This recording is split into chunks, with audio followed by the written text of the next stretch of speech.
E aí, pessoal, tudo bem? Vamos hoje dar aula para vocês de história e hoje nós vamos falar de um assunto muito discutido no meio acadêmico, no meio da história, que é sobre as cruzadas.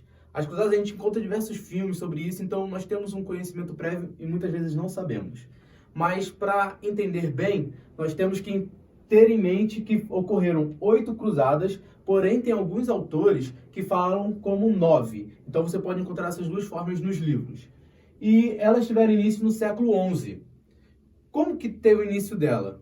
O imperador bizantino foi lá no ouvido do Papa Urbano II, como vocês podem ver aqui, e conversou com ele falando assim: cara, os muçulmanos estão ganhando muito território, eles já estavam chegando na Europa. Estão ganhando muito território e nós temos que combater eles.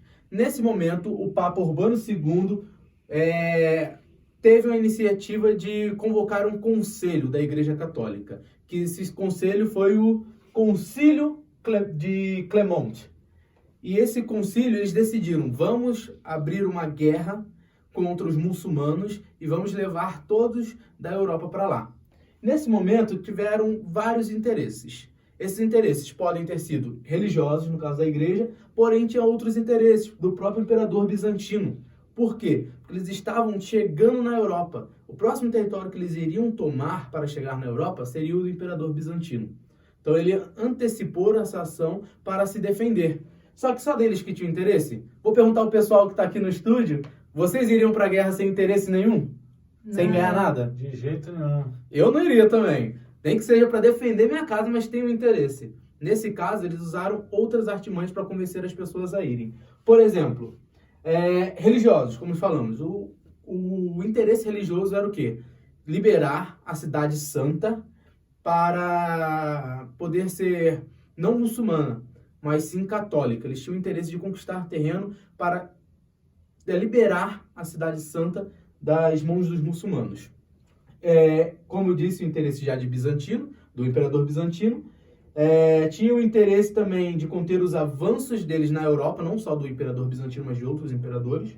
Tinha também a suspensão de pagamentos. Como vocês já devem ter estudado sobre a suspensão de pagamentos de tributos, um nobre, um senhor feudal, ele tinha que pagar tributos à coroa. Se ele não pagasse esse tributo, ele poderia perder suas terras, sua família ser morta e tudo mais. Quando tinha uma guerra, ele iria guerrear e ele ganhava benefícios fiscais, como dizemos hoje em dia. Benefícios fiscais para ele não pagar esse tributo e muitas vezes ele ganhava terra, que é o sucerano e vassalagem, que depois a gente pode falar sobre isso.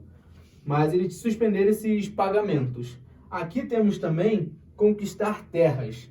Como assim conquistar terras? A Europa, ela tinha acabado de passar para uma nova forma de cultivo, uma revolução agrícola, que eles começaram a desenvolver materiais como...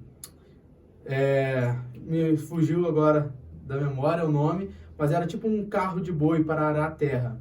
Era a charrua. Se não me engano, charrua é o nome. Depois a gente vai colocar a correção aqui para ver se estiver certinho. A charrua, que facilitava o trabalho, como o moinho d'água. O moinho de água mudava, fazia diferença mais ou menos. O trabalho que ele fazia era economia de 40 mãos de obras. 40 pessoas fariam o trabalho de um moinho de água. E na Europa estava nesse avanço tecnológico. Só que a população foi ficando mais velha, foi crescendo a população e eles não tinham alimento para todo mundo. Então eles precisavam de territórios para cultivar, como também para os senhores feudais. Por quê? Só herdava a terra o primogênito.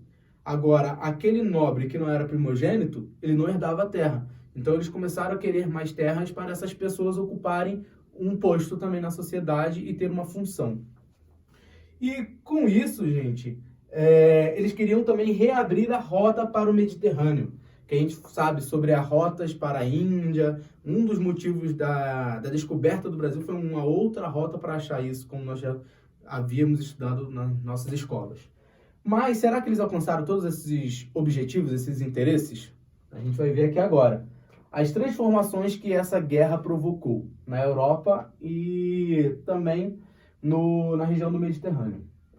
As transformações podem ter sido religiosas, sociais e econômicas. Como assim, religiosas, sociais e econômicas? Os senhores feudais investiram muito dinheiro, liberaram seus servos para poder guerrear, para ter maior número de exército. Eles investiram pesado. Só que esse dinheiro não se retornou da forma que eles imaginavam. E essa foi uma transformação econômica. Os servos, teve transformações para eles também. Por quê? Um servo que foi guerrear, ele também ganhava benefícios. E além desses benefícios, ele poderia mudar de senhor feudal. Por exemplo, se eu não estou gostando do meu patrão, do meu senhor feudal, eu conheci outro, me aproximei dele e quero trabalhar para ele. Então, alguns senhores feudais, posso dizer muitos, perderam seus servos.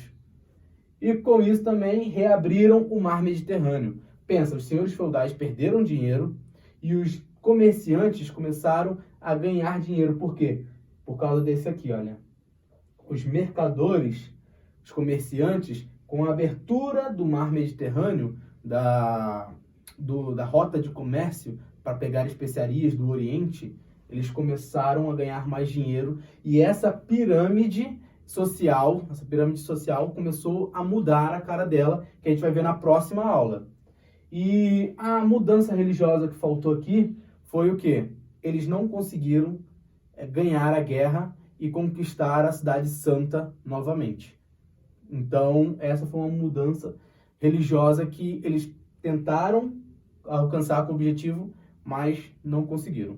E na próxima aula a gente vai falar sobre essa pirâmide, como essa pirâmide mudou na Europa e como mudou todo um quadro europeu. Se você gostou, está com alguma dúvida, pode colocar aqui nos comentários. E se tiver alguma aula que você quer saber mais aí na sua escola ou na faculdade, que você queira saber sobre o assunto, comenta aqui que a gente vai pesquisar e vai dar essa aula, tá bom? Até mais, até a próxima aula.